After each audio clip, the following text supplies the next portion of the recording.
আসসালামু আলাইকুম রহমতুল্লাহি ওয়া বারাকাতুহু। আজকে ফজরের পর বের হলাম, অবস্থা অনেক খারাপ।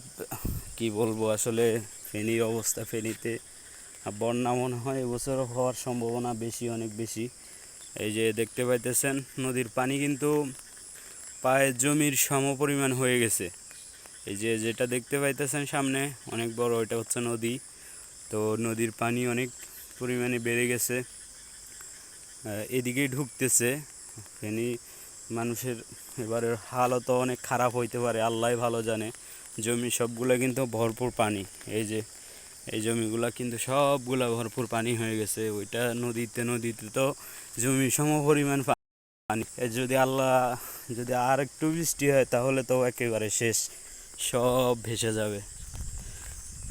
এই যে অবস্থা, পানি প্রত্যেকটা জমি ভরাট হয়ে গেছে পানি, কি পরিমাণ পানি। আর ওইদিকে থেকে নদীর থেকে ঢুকতেছে, নদীর থেকে পানি আরও ঢুকতেছে, কি পরিমাণ ঢুকতেছে। এই যে সব জমি ভরপুর। আল্লাহ একবার, আল্লাহ ভালো জানে এবারে কি আবার বন্যা হয় কিনা। প্রত্যেকটা পুকুর কিন্তু আবহাওয়া ডুবে গেছে, সব অবস্থা অনেক খারাপ। দেখা যাক এবারে কি হয়, আল্লাহ ভালো জানে। সম্ভাবনা এবার আবারও বন্যা হওয়ার সম্ভাবনা অনেক বেশি, অনেক পরিমাণে বেশি। এই যে এই জমিগুলোয় ভরপুর পানি, ওই দিক দিয়ে নদীর থেকে পানি আসতেছে।